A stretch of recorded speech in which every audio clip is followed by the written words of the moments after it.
The following program was provided by an independent producer solely responsible for its content. The opinions expressed do not necessarily represent the views of this station, its staff, board of directors, or underwriters.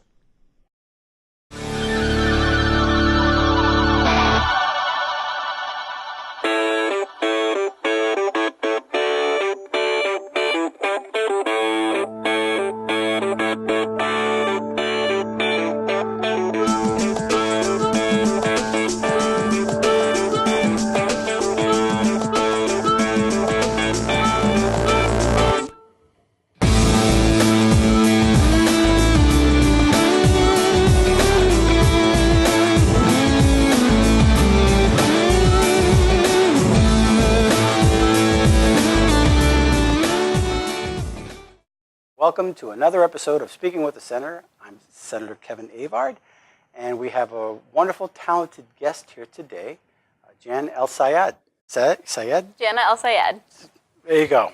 Welcome to the show. Thank you. So I noticed we have a scarf for Miss Goffstown. Yes. And you are Miss Goffstown. I am. I was just crowned about a month ago. A month ago, so that's why we have a crown. Yes. Wonderful.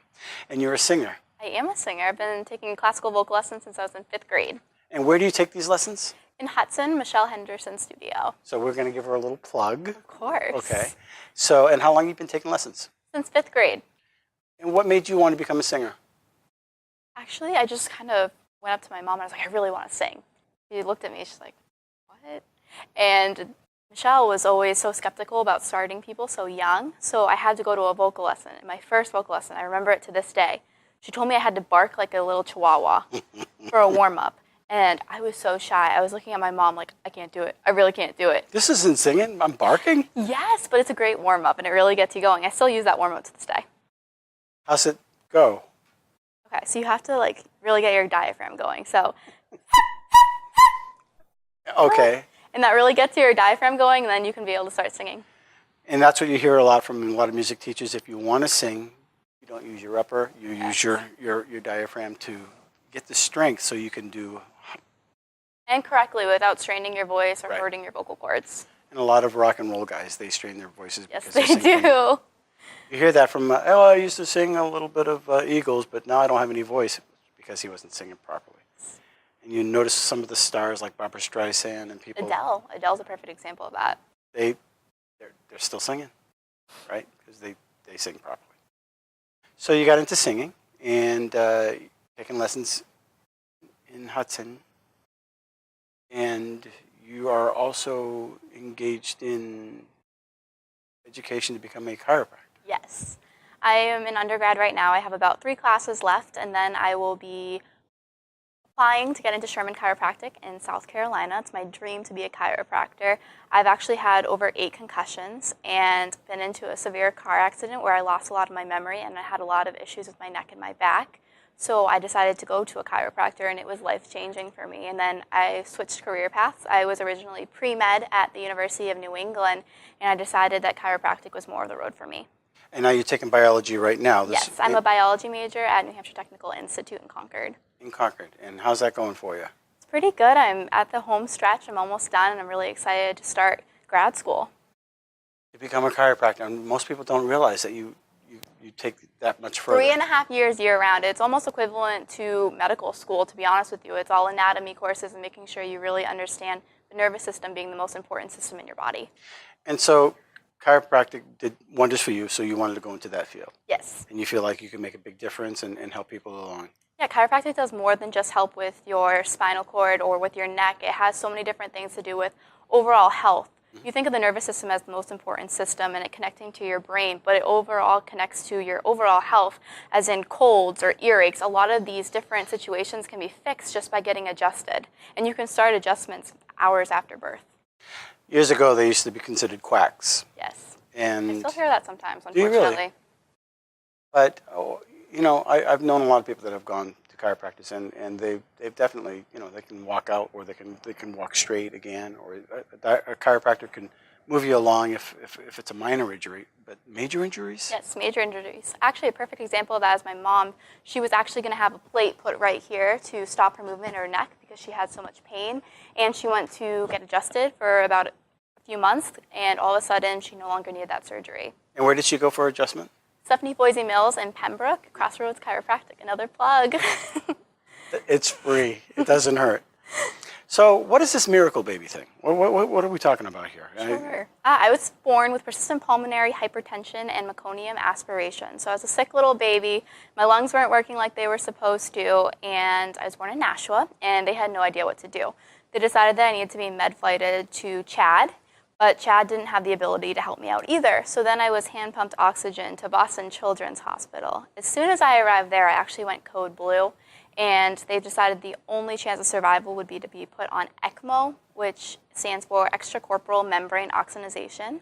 It's pretty much a ventilator that did all the work for my body and gave my body time to heal and get my lungs to where they were supposed to be. I suffered brain bleeds, my lungs collapsed. I had all different things happen. I have a hip deformity now actually from ECMO, but it saved my life.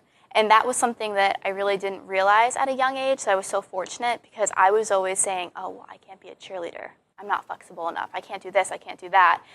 Then middle school hit, and I decided that I wanted to play basketball. And they told me, probably not. Mm-hmm. I was so determined, I ended up playing All-Stars AAU and for my school team as well. And that really motivated me to be the odds and change the odds for other kids. And that's what got my platform started, of inspiring hope for hospitalized children. Since then, I've raised over $32,000 for Children's Miracle Network, specifically Boston Children's Hospital, that saved my life, along with going to various hospitals across the country as Elsa. So you're continuing this course. How are you? How do you promote this? How are you going about? So who do you talk to? Child life specialists are probably the #1 go-to for me. A lot of people don't know what a child life specialist even is, but they're in charge of the child feeling comfortable in any situation that they're at. It's not about the medical standpoint of it. It's about the actual comfort and making the child feel less scared. It's about playing games with them. It's about having a room where children can go to where there's no talk about needles, there's no poking or prodding. And that gives an ultimate difference to the child's care. It actually gives them a sense of hope, which has been proven statistically to give them better odds. So I talk to different child life specialists, and then I begin volunteering at any hospital that will have me. And that's what happened for you? When you were in the hospital, do you go back to that as a memory? Or? I always remember going to Boston Children's Hospital and being separated before surgery. I would always get to play with toys, and my mind would be completely off of the fact that I was about to go into surgery or I was about to be in a wheelchair for 6 weeks. That never crossed my mind, and that really helped my mentality. I didn't know it at the time. I was a young child, but it made a very big difference. And Boston Children's Hospital is actually one of the hospitals within the country that's actually known for child life specialists along with all their specialties. It's a great hospital. So when we were talking at the entrance here, you put on a persona of one of the Disney characters? Yes, Elsa. Elsa. I should know. I saw it. Believe me, I saw it. But so when you're invited to go to one of the hospitals or clinics where there's children, you take on the persona, and I assume you sing? Yes, I do. I sing Let It Go, which I think is a perfect song. Children really understand Frozen, and they know the words better than me half of the time. They love it, and they can really connect to it. But the song Let It Go is really about just being in the moment and being okay with where you are at. And that's what those children need to do. They need to think about what's going on, but not let it control like their overall thoughts. They need to be able to fight through this. A lot of times children are actually more concerned about their parents or their family and how they're feeling about the situation instead of putting themselves first. So that's another thing that child life specialists really like to teach, is that you have to be prepared as a family. A lot of times, unfortunately, those that are in the hospital end up having parents that are divorced because the medical issues were so much that it led to a divorce in the family. So these are all things that when you have a child that's in and out of the hospital, you need to prepare for and better understand. It's trauma on top of trauma. Right? And it's really hard for them. So how many places have you visited? I couldn't even keep track. I mean, one of the best experiences I had was I got to go to California and go to a Ronald McDonald House. Through networking and connecting through the Miss New Hampshire organization, I was actually offered that chance to do that and be Elsa and talk to children that were in the hospital along with siblings. And that was a great, great thing to do. What kind of feedback do you get from the kids? When they see you, I mean, are you in costume? I'm usually in costume, and it's usually younger children. You have the crown and everything? I have the crown. I usually walk in singing. I just want to start the moment off with them thinking it's a magical princess That experience. gets their attention immediately. And they think I'm the real deal, and they absolutely love it. And their parents will actually send me letters or tell me how that made their day and that they talked about it for hours and hours afterward. It does make a big difference. And when you're so young, having something to look forward to, or taking a picture with me and being able to look at that picture when you're not feeling good or you've just been poked or prodded, does make a difference. Have you been to all the facilities in New Hampshire? I've been to most of them. Right. And do you get callbacks? I do. I have a really good connection with Elliott Children's Hospital. Lacey Jane Folger is the child life specialist there, and she's been working with me with my platform since I was about 14 years old. So she's really a big supporter of what we want to do, and I'm there doing drives, bringing toys. Another thing we like to do is have birthday supplies there, because if a child is going to be in the hospital for their birthday, you still want them to experience a birthday party. Along with Halloween, we like to do Halloween masks and do crafts. We don't want them, just because they're in a hospital, to feel like they're such an outsider that they can't do the normal things they would be doing if they're at home. So you're raising money, and most of the money is going to the Children's Hospital. Are there any local facilities that you do fundraising for? I do a lot of fundraising for book drives, games, and all those different types of things, because that's what those hospitals need. They need to stock up for their child life specialists, and that's what I love to do. Children's Miracle Network is just something that I realized through starting my own dance marathon as a senior in high school that I could have money go directly to Boston Children's, and that money separates into different categories of how it's being used, from child life specialists to research to inhalers for children that can't afford it otherwise, all different types of things. So this children, they must recognize you as a nice means of, do they support you in going out to doing this? I've had a few articles written about me in the Children's Miracle Network website. Pancake Day is a big thing that a lot of people know, or the Miracle Treat Day of ice cream. I'm always there. I'm always trying to be at the different Dairy Queens that support that, and just kind of talking about my story, because a lot of people don't understand that even though Boston Children's Hospital might be an hour, 2 hours away, there's going to be a child from New Hampshire there no matter what, statistically speaking. We do travel there because they have the best care. Right. So do you do things outside that venue? For instance, say somebody from Easter Seals wanted to hire you. Would you do that? I'm so involved in community service. I've done over 2,000 hours of community service. I want to be anywhere and everywhere in my community. Being Miss Goffstown right now, I'm trying to work towards creating a 5K. I would love to do that within the community, but I'm always looking for new ways to speak up. Being a biology major, I do a lot of STEM work, so kindergarten teachers or elementary school teachers that want me to come in and do a science project with the kids, I do that a lot. It's really just about taking anything that I'm passionate about and trying to use it to influence others. What is your ideal grade level that you like to talk to? It depends. Elementary school, it's a really fun age for me, but you get different questions. Elementary, it's like, well, how'd you get that crown? Like, what's that on your head? Versus middle school, I start preparing them for the Outstanding Teen program, because that's the little sisters of the Miss New Hampshire program. And then talking to high school students, I say, well, I have over $23,000 in scholarship through this program. I'm currently debt-free. How is that received? When I talk to teens, make me smile how does that work with you? Are you able to... It depends on the group. How do you break the ice? It depends on the group. I think that a lot of people look at the crown and they're like, why is she wearing that? I get that a lot too, trust me. But then I just start talking about what I'm passionate about. I really try to connect with them. I mean, I played basketball. I'm a singer. I want to connect with anyone. So I just start talking about myself and then ask them if they have a talent. Because Miss New Hampshire does do a minute 30 in talent. So if you're a dancer and you really want to get on the stage after you've been done taking dance classes and you might not be pursuing that as a career, that's another avenue for you. And then I directly put them to missnewhampshire.org, where they have all the information on local pageants, on scholarship money, and a resource to reach out and email Miss New Hampshire Lauren Percy. Interesting. So obviously you're very passionate. And do you have any local events that you're going to be performing at in the near future? I'm trying to think of what we have going on. I'll be heading back to the hospitals before flu season comes back, because flu season is like really hard to get in. So I go to a lot of the hospitals for that. I just did a bunch of events, actually. I did the blood drive, and Governor Sununu was there giving blood, so I got to talk to him a little bit. How did he do with that? I mean, I was proud of him. He went and did it. He was a little nervous, I think, about the whole needles, but Really? he got through it. It was my first time meeting him, though, too, so it was nice to meet him. Very down to earth. Very. Yeah, very easy to talk to. He didn't know much about chiropractors, and then he had told me that he had to get some research about chiropractors as the governor, so he was telling me about that. I thought that was pretty interesting as well. Very interesting. So you were offered to, you had a slot to sing at the Capitol. What happened there? Unfortunately, they double booked, so hopefully I'll get back there and be able to do it. I did it when I was in high school and when I was in middle school, so I'd love to go back now. And perform. Yes.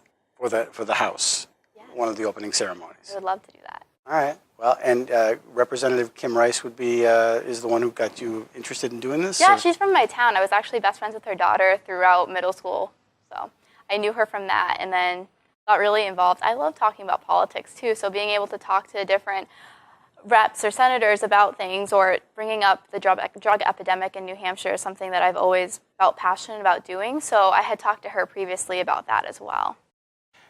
Do you have any events to support any drug events? Or I actually went to one just a few weeks ago. I shouldn't say drug events, drug interdiction events, or something like that. Yeah, I had my brother actually was somebody that was addicted and had to go all the way to Florida to have treatment. So I'm such an advocate that New Hampshire needs to take this head on and have more facilities that are able to help those that are Did they have an suffering. intervention for him, by any chance? He decided he wanted to go on his own, and that made all the difference, I believe. And along with the fact that he was in rehab, away from the drugs, away from all the bad toxins that are around him with people-wise, he was also getting mental help with talking about what was really going on, having a therapist and being able to talk to him. And that made a difference as well. So whenever I talk about the epidemic, I have so many people say, oh, well, they did it on their own. It was their choice to do that. Yes, but at the same time, we don't need to forget about them. We need to get them back working in society, and that's something that my brother was able to do. So we're very proud of him. He's been clean for over a year. Good for him. And that's what we need. We need people struggling with this epidemic in New Hampshire that has become such a thing to feel like there is something out there that can help them. All hands on deck. Yeah. So you went into a competition singing country music, So I did, and you won. surprisingly. Why? Why is that surprising? So I won the New Hampshire Vocalist of the Year in New Hampshire, obviously, so that allowed me to go to Tennessee. I was actually in Pigeon Forge, Tennessee. And there's a lot of girls with some really good southern drawls and some pretty thick accents, so I walked in there saying, oh my gosh, I say wicked every other word. Who's this Yankee? Yeah, they're going to be like, why is she here? I sang Patsy Cline, and to my surprise, I actually won. And what's the next step after that? So that was it. I became the female vocalist of traditional country of the year, and now I can compete again if I want to, which I will be doing Sunday, actually. Did you get any offers after that? I wasn't in Tennessee long enough. I had Miss New Hampshire commitment, so I wasn't even there to actually receive my award. They mailed it to me, but I got a text message that I had won, so I was pretty excited at Miss New Hampshire rehearsal. Oh, that's so cool. So, you know, it's wonderful that you're doing all this, and yet you want to be a chiropractor. I do. What else? What is on the agenda? It seems like you're out there in many different aspects. Overall dream would be to start a nonprofit. I'm not sure what type of nonprofit yet, but I know that service is something that's always going to be in my heart and something that I'm always going to want to do and give back.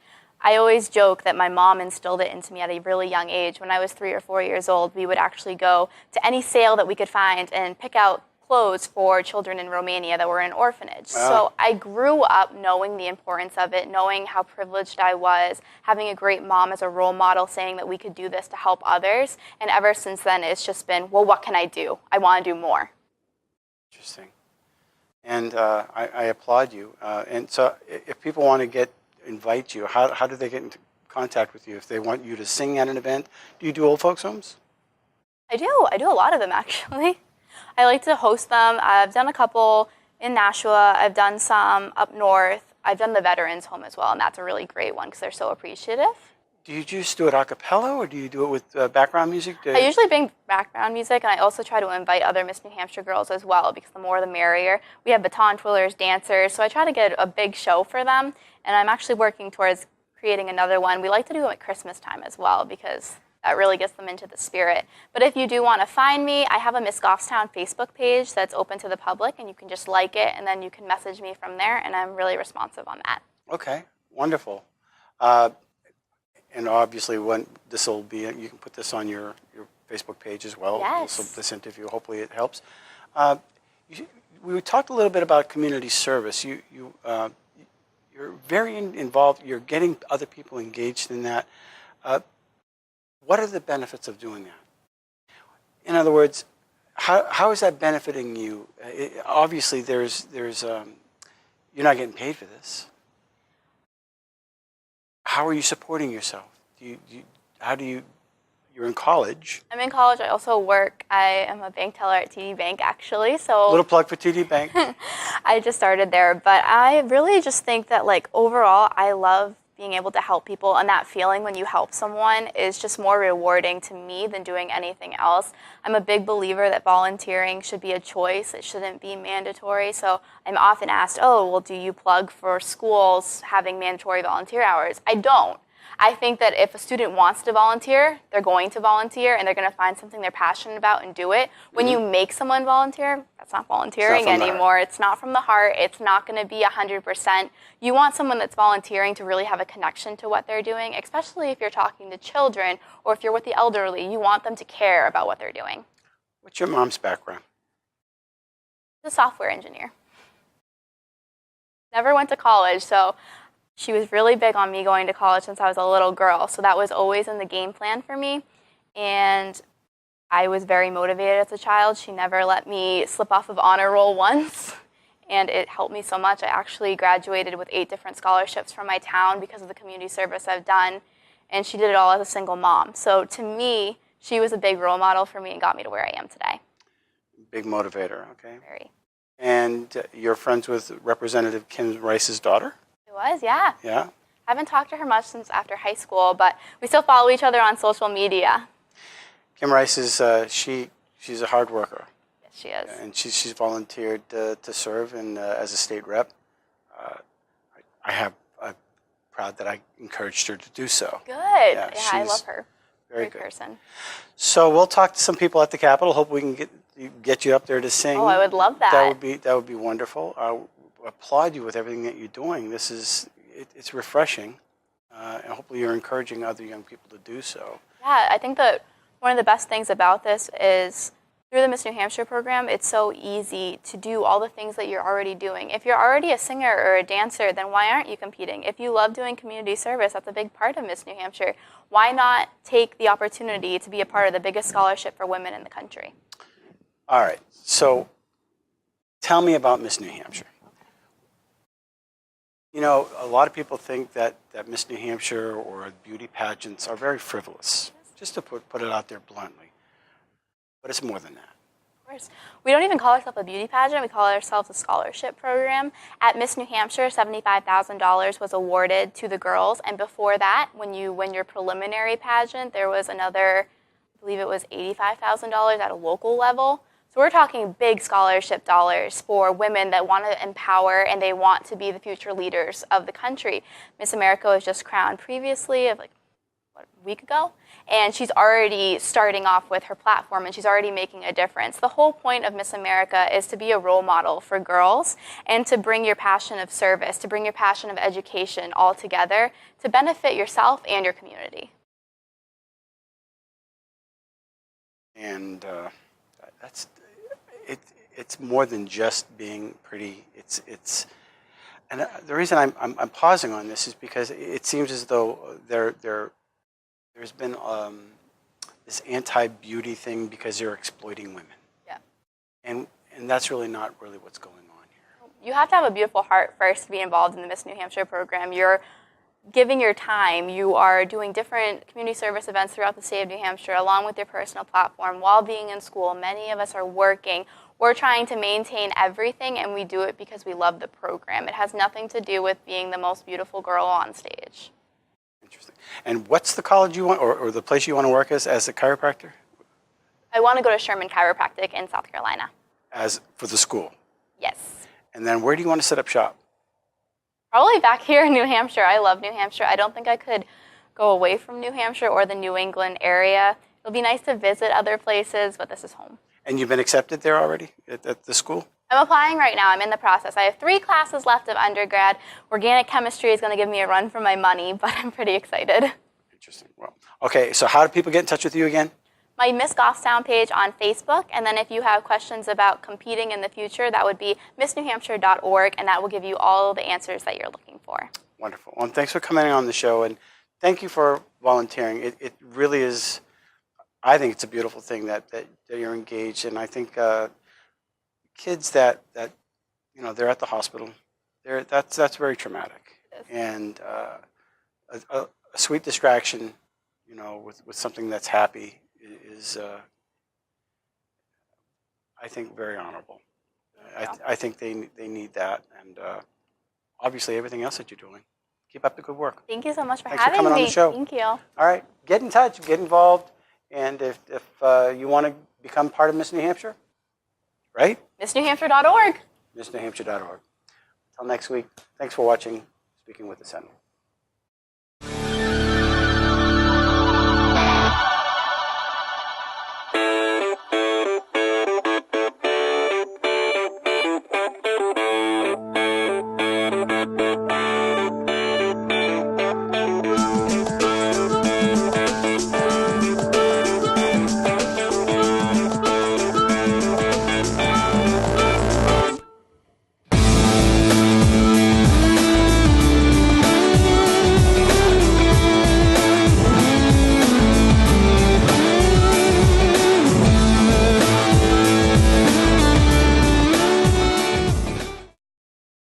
The preceding program was provided by an independent producer solely responsible for its content.